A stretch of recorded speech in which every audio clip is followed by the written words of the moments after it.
গণেশ চতুর্থীর অনেক অনেক শুভেচ্ছা অভিনন্দন জানিয়েই আজকের ব্লগটা শুরু করছি। Welcome back to my channel Suparna's views. আজকে আবার একটা নতুন ব্লগ নিয়ে চলে এসেছি তোমাদের সাথে দেখা করতে, গল্প করতে, বক করতে সকাল সকাল। আর গণেশ চতুর্থী তো পেরিয়ে গেছে, কিন্তু তোমাদেরকে তো আমি বলেইছি যে আমার ব্লগ যেদিন বেরোয় তার আগে পরে অনেক সময় উৎসব অকেশানগুলো বেরোয়, মানে যেদিন ব্লগ বেরোয় সেদিন সব সময় সেই উৎসব অকেশানগুলো থাকে না। যেরকম এবারে গণেশ চতুর্থী যেদিন ছিল সেদিন আমার ব্লগ বেরোয়নি, তাই বলে তোমাদের শুভেচ্ছা অভিনন্দন জানাবো না সেটা কখনো হয়। তাই কখনো আগে জানানো হয়, কখনো পরে। কিন্তু দেখো কি সুন্দর সব গণেশ চতুর্থী উপলক্ষে ডেকোরেশনের জিনিস, পুজোর জিনিস, আর কত রকমের গণেশ মূর্তি সাজানো রয়েছে। আমি না গণেশ চতুর্থীর 2-4 দিন আগে একটু শপিংয়ে বেরিয়েছিলাম, তখন সেখানে গিয়ে দেখি রাস্তার দুধার দিয়ে এরকম গণেশের মূর্তি, ডেকোরেশনের জিনিস, পুজোর সামগ্রী বিক্রি হচ্ছে। তাই একটু রেকর্ডিং করেছিলাম তোমাদের সাথে শেয়ার করব বলে, কারণ আমার খুব ভাল লাগছিল দেখতে। মানে শপিং করতে গিয়ে না বেশ কিছুক্ষণ এই গণেশ মূর্তিগুলোই দেখছিলাম। প্রত্যেকটাই সুন্দর, ছোট বড় মাঝারি নানা সাইজের ছিল, খুব ভাল লাগছিল গো। একটু আগেই এই গাছটার একটু পরিচর্যা করছিলাম, বেশ বড় হয়ে গেছে। বাড়ির ব্লগে অনেক দিন তোমাদের সাথে দেখা হয়নি বলে দেখানো হয়নি, এ দেখো বেশ বড় হয়ে গেছে। তাই ভাবলাম যে তোমাদেরও একটু দেখিয়ে নিই, তাই ব্যাক ক্যামেরা করে দেখাচ্ছি, কারণ ফ্রন্ট ক্যামেরা করলে অতটা ভালো দেখতে পাবে না। এই দেখো বেশ অনেকটা বড় হয়ে গেছে, দেখেছো? বেশ ভালো লাগছে। গ্রিন গাছটা দেখো অনেকটা বড় হয়ে গেছে, তোমাদের ব্যাক ক্যামেরা করে দেখালাম যাতে ভালো করে দেখতে পাও। বেশ অনেকটা বড় হয়ে গেছে, কি ভালো লাগছে দেখো দেখতে। অনেকদিন আসলে বাড়ির ব্লগে তোমাদের সাথে দেখা হয়নি তো, তাই দেখাতে পারিনি। অনেকটা বড় হয়ে গেছে। এখন আর বেশি গল্প তোমাদের সাথে করব না, খুব ব্যস্ত। এখন কি করছি জানো? এখন ব্রেকফাস্ট বানাচ্ছি। ব্রেকফাস্ট বানানোর তাড়া আছে, কারণ কৌশিকের বেরোনোর তাড়া আছে, কৌশানের স্কুল আছে। তারই মধ্যে তোমাদের সাথে কথা বলা, গল্প করা শুরু করে দিচ্ছি, ব্লগটা শুরু করে দিচ্ছি, কারণ ব্যস্ততা গোটা দিন থাকবে, তাহলে আর কথা বলা হবে না। আর সামনে পুজো এগিয়ে আসছে, ব্যস্ততা দিনে দিন বাড়তেই থাকবে। যাই হোক, এখন ব্রেকফাস্টে আজকে মেনুতে কী আছে সেটা তোমাদের সাথে আগে শেয়ার করে নিই, বলে নিই। আজকে ব্রেকফাস্টের মেনুতে কী রয়েছে জানো? আজকে ব্রেকফাস্টে বানাবো মাশরুম স্যান্ডউইচ। তার জন্যে এই দেখো মাশরুম বার করে নিয়েছি ফ্রিজ থেকে, একদম ফ্রেশ, কালকে এনেছি, এখনই বানাবো। তো স্যান্ডউইচের জন্য এটা প্রিপারেশান নিতে হবে। ফ্রিজ থেকে বার করে রেখেছিলাম, নর্মাল টেম্পারেচারে চলে এসছে। এখন এটা প্রিপারেশান নেব আর স্যান্ডউইচ বানাবো। এই যে এই ব্রেডগুলো দিয়ে, মাল্টিগ্রেন ব্রেড, এই ব্রেডগুলোই সাধারণত আনি, মানে সবসময় পাওয়া যায় না জানো তো। মানে যে কোম্পানির মাল্টিগ্রেন ব্রেডগুলো ভালো সেটা সবসময় পাওয়া যায় না, পাওয়া গেলে এটাই আনি। তো এই মাল্টিগ্রেন ব্রেডটা দিয়ে স্যান্ডউইচ বানাবো।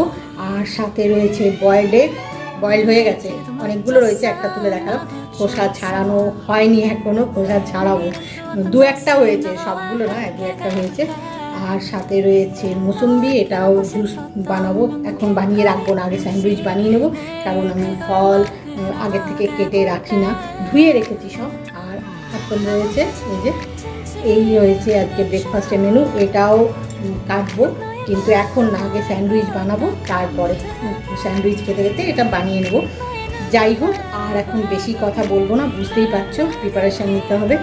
তাও তোমাদের সাথে একটু কথা বলে নিলাম। এখন অনেকটাই সকালবেলা, ব্রেকফাস্ট বানিয়ে নিই, ব্রেকফাস্ট করে নিই। সকালবেলায় প্রচণ্ড তাড়াহুড়ো একটা ব্যস্ততা যায়, সেটা আগে একটু কাটিয়ে নিই, তারপরে আবার তোমাদের সাথে গল্প করবো। এখন আগে ব্রেকফাস্টটা চটপট বানাই। ব্রেকফাস্ট সেরে বাড়ি ছোট বড় মাঝারি নানা রকমের সাইজের কাজ করছিলাম, এখন একটা মাঝারি সাইজের কাজ করছি। এই দেখো বাড়ির ঝুল ঝাড়ছি, গোটা বাড়ির এখন ঝুল ঝাড়বো, ঘেমে নিয়ে একসা।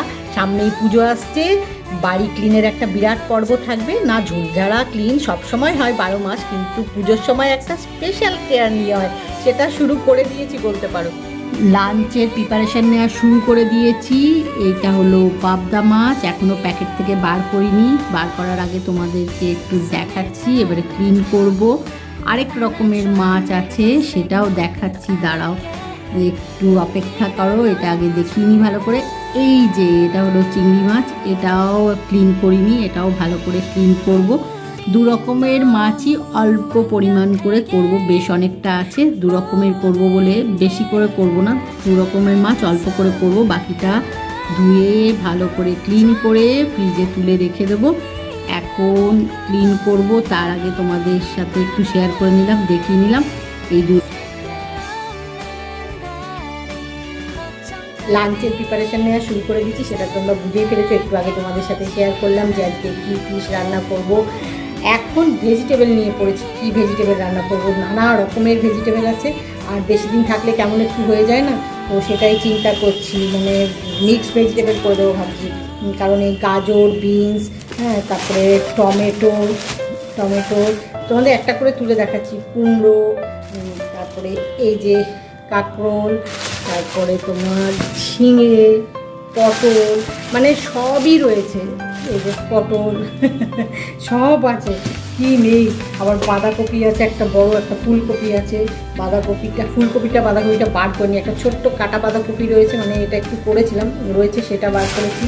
আরও অনেক কিছু রয়েছে, কী যে বানাবো এখন বুঝতে পারছি না, জানো তো, এত রকমের সবজি সব রয়েছে, এত সবজি রয়েছে। তো সেগুলো সব ফ্রিজ থেকে বার করেছি, কোনটা বানাবো না চিন্তা করছি, জানো তো, কনফিউজ হয়ে গেছি পুরো। কারণ বেশি দিন থাকলে কেমন হয়ে যায়, তাই ভাবছি যে মিক্সড ভেজিটেবল করে দিই, সব কিছু দিয়ে একটা ভেজিটেবল করে দিই। যাই হোক, অনেক কথা হলো, এখন লাঞ্চের প্রিপারেশান নেবো, লাঞ্চ বানাবো, তারপরে তোমাদের সাথে আবার গল্প করবো। লাঞ্চের প্রিপারেশান নিয়ে লাঞ্চ বানিয়ে ফেলেছি। আজকের লাঞ্চের মেনুতে কী কী রয়েছে তোমরা মোটামুটি খানিকটা জানো, তাও একবার আমি বলে দিই। আজকে লাঞ্চের মেনুতে রয়েছে প্লেন রাইস, তার সাথে বানিয়েছি সোনা মুগের ডাল। আর যে ভেজিটেবলগুলো নিয়ে কিনা খুব কনফিউজ ছিলাম যে কী বানাবো, তোমাদের বলছিলাম অবশ্যই যে মিক্সড ভেজিটেবল বানিয়ে দেবো ভাবছি, তো সেটাই করেছি। মিক্সড ভেজিটেবল বানিয়েছি, 2 রকমের মাছ আর বাড়িতে পাতা টক দই। এই হচ্ছে আজকের লাঞ্চের মেনু। লাঞ্চ বানিয়ে সব ঢাকা দিয়ে ডাইনিং টেবিলে রেখে দিয়েছি। এখন লাঞ্চ করব না, লাঞ্চ একটু পরে করব। আজকে লাঞ্চটা তাড়াতাড়ি বানিয়ে ফেলেছি, কারণ সামনেই পুজো আসছে। যদিও 12 মাস রূপচর্চা হয়, কিন্তু পুজোর সময় একটু স্পেশাল কেয়ার লাগে, তো তাই আজকে একটা ফেস প্যাক বানিয়ে ফেলেছি। আর আজকের ফেস প্যাকটা কী দিয়ে বানিয়েছি সেটা তো তোমরা আজকে ব্লগের টাইটেল দেখেই বুঝে গেছো, তাও একবার বলে দিই। আজকে ফেস প্যাকটা বানিয়েছি মুসুম্বি দিয়ে। তোমরা রেগুলার যারা আমার ব্লগ ফলো করো, তোমরা জানো যে আমি বাড়িতে থাকা নানা রকম উপকরণ দিয়ে, মানে ফ্রুটস, ভেজিটেবলস, এইসব নানা রকম, মধু, গোলাপ জল, দুধ, এই সব নানা রকম উপকরণ দিয়ে ফেস প্যাক, হেয়ার প্যাক বানিয়ে থাকি। আর যেগুলো লাগিয়ে আমি খুব উপকার পাই, যেগুলো আমি বারবার লাগাই, সেগুলো তোমাদের সাথে অবশ্যই করে শেয়ার করি। এটা সেরম ধরনেরই একটা ফেস প্যাক। আর আজকে এই মৌসুম্বি সকালে ব্রেকফাস্টে খেয়েছি, আর সেটা খোসা দিয়েই আজকে ফেস প্যাকটা বানিয়েছি। পুরো খোসাটা না, কিছুটা খোসা কিছুটা পাল্প। তোমাদেরকে দেখাচ্ছি, দাঁড়াও। এই দেখো, এই মৌসুম্বি দিয়ে এই ফেস প্যাকটা বানিয়েছি, বানানো হয়ে গেছে। এই দেখো, এরম দেখতে হয়েছে, কারণ এর মধ্যে একটু কাঁচা হলুদ আছে। কি কি দিয়েছি তোমাদেরকে এবারে বলছি, দাঁড়াও। তো এই যে ফেস প্যাকটা, এর মধ্যে রয়েছে মুসুম্বির খোসা, তার সাথে রয়েছে একটুখানি মুসুম্বির পাল্প, একটু বেসন, একটু ছোট্ট একটু টুকরো কাঁচা হলুদের, একটু দুধের স্বর, একটু মধু, একটু গোলাপ জল। এই কয়েকটা উপকরণ দিয়ে আজকের এই ফেস প্যাকটা বানিয়েছি। তো প্রথমে মুসুম্বির খোসার সাথে একটু পাল্প, পুরো মুসুম্বির খোসাটা নয়, পুরোটা নিলে অনেকটা হয়ে যাবে, অতটা ফেসের জন্য লাগবে না। আর এই ফেস প্যাকটা ফ্রেশ বানিয়ে ফ্রেশ লাগানোই ভালো, মানে আমি যেটা করি আর কি, আমি তাই করি।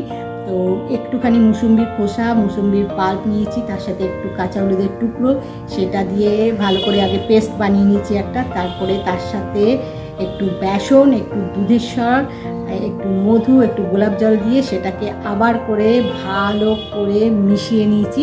মিক্সড করে এরকম দেখতে হয়েছে, এই যে ভালো করে পেস্টটা ভালো করে এর সাথে মিক্স করে নিয়েছি। মিক্স করার পরে এরকম দেখতে হয়েছে।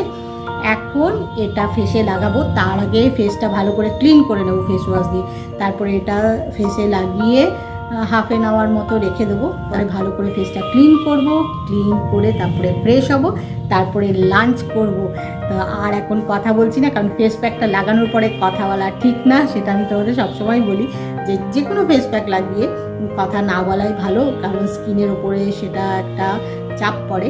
তো সেই জন্যে তোমাদের সাথে আগে কথা বলে নিলাম। এখন ফেসটা ভালো করে ফেস ওয়াশ দিয়ে ক্লিন করব। তারপরে এই যে ফেস প্যাকটা বানিয়েছি আজকে মুসুম্বি দিয়ে, মানে মুসুম্বি খোসা পাল্প দিয়ে, মৌসুমির রস দিয়ে না কিন্তু। তো সেইটা এখন স্কিনে লাগাবো, লাগিয়ে হাফ অ্যান আওয়ার রেখে দেবো, দিয়ে বললাম যে তারপরে ক্লিন করে ফ্রেশ হয়ে লাঞ্চ করব। তাই আজকের ব্লগটা এখানেই শেষ করছি। আজকের ব্লগ যদি তোমাদের ভালো লেগে থাকে তাহলে লাইক করো, শেয়ার করো, কমেন্ট করো, সাবস্ক্রাইব অবশ্যই করবে, সাবস্ক্রাইব করতে ভুলো না কিন্তু। খুব শিগগিরই দেখা হবে নতুন একটা ব্লগে। Bye bye.